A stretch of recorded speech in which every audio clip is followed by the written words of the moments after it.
大家好，我是简单生活。那从这部影片开始啊，为了节省大家时间，接下来我都会用个人的景点快评，让大家快速的判断适不适合排入您的旅游行程哦。这次来到的是冈山仓敷的阿智神社，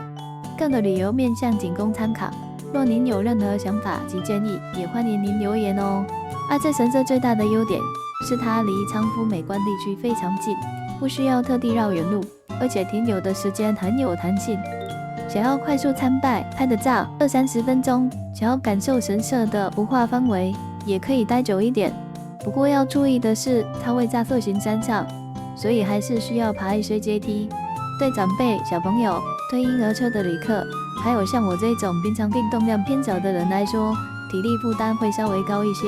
整体而言，我给阿智神社4.1分。如果您喜欢神社、老街，或者是想要在仓敷行程中加一些安静又有特色的小景点，那它非常值得顺路安排哦。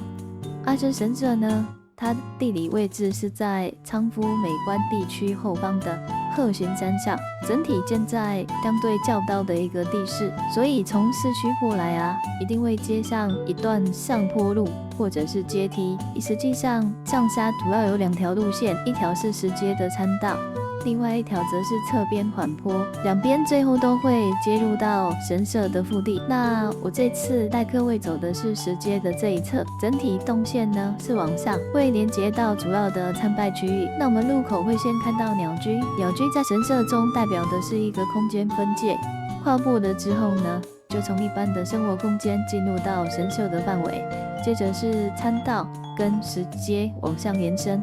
这段路的功能很直接，就是把旅客导向上方的主要区域，走起来不会很难，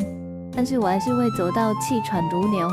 而且慢慢的觉得平时是不是应该要多运动一点了呢？进入到神社主要范围之后我们会看到守水社，这里是参拜前进行净身的地方。那我们透过简单的洗手就可以完成进入神社的基本仪式。那我们也可以看到这个水面上居然有花卉哦。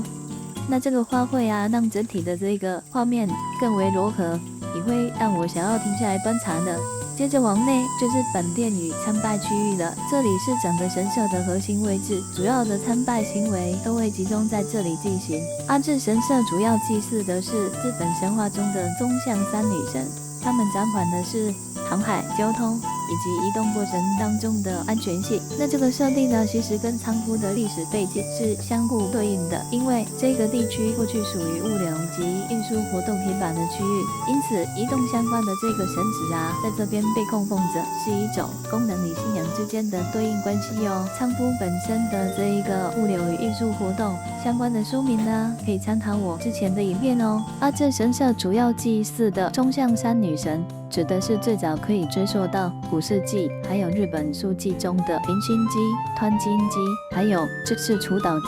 3位女神。后来因为她们和宗像地区宗像大社的信仰结合，才逐渐被统称为宗像3女神。那为什么这3位女神会跟交通航海安全有关呢？日本书纪里有一段很重要的神话设定哦，天照大神命令这3位女神降临在道中，道中就是道路之中，然后去辅助天孙，并且接受天孙的这个祭祀。他们被安排到道路之中，去守护移动与前进这样子的一个过程。接下来就要看宗像这个地方了。宗像不是神的名字，而是九州北部福冈一带的地名。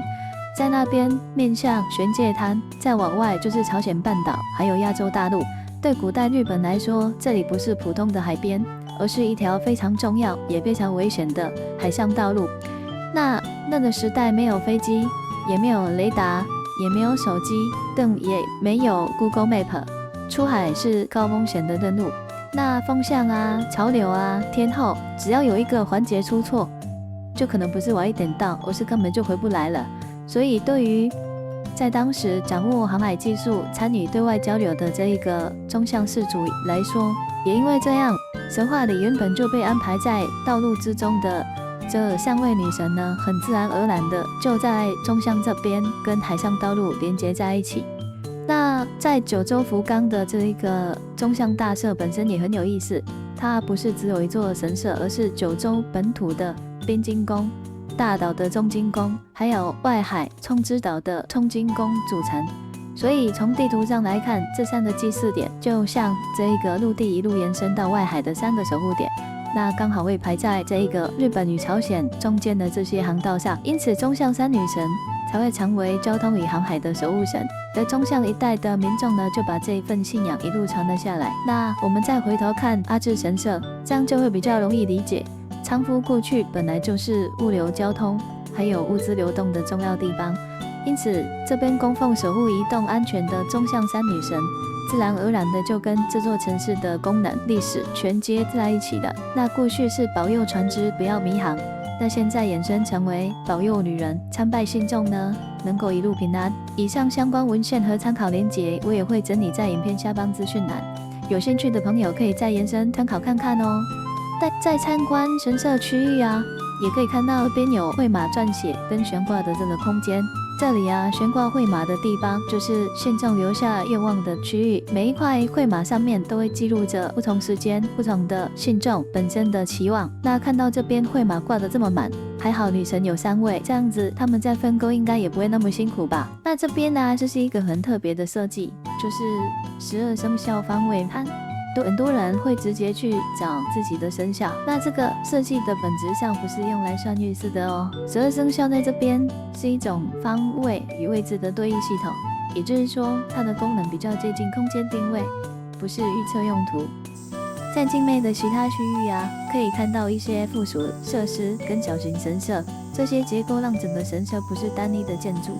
而是一个具有不同节点的系统。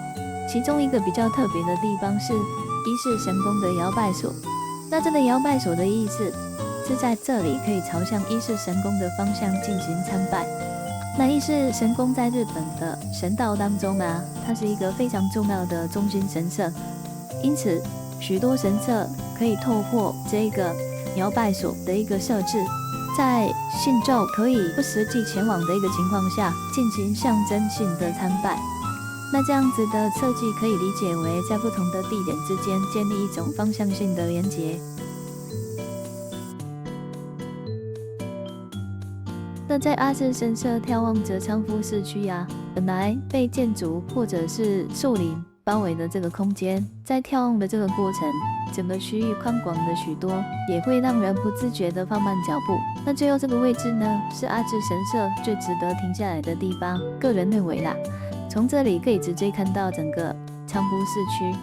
白墙屋顶一层一层往外延伸，刚刚走过的街道也在这个角度下变得十分的清楚。站在这里的时候啊，会有一种很特别的感觉。下面是热闹又有人气的观光街区，而这里呢，却相对安静，只剩下风声陪伴着我吧。回程的时候，我会发现整段路没有很长，可能每走一段路的感觉都不太一样。每当我回头看一次，就会觉得这趟上来是十分值得的呢。那这一次的阿智神社，我们就先介绍到这边喽。其实仓敷我自己来了2次，第2次才走上来阿智神社参拜。大家记得来仓敷旅游的时候啊，有时间的话可以实际走一趟，会比单纯看照片或者是影片更容易理解这个地方的空间与结构哦。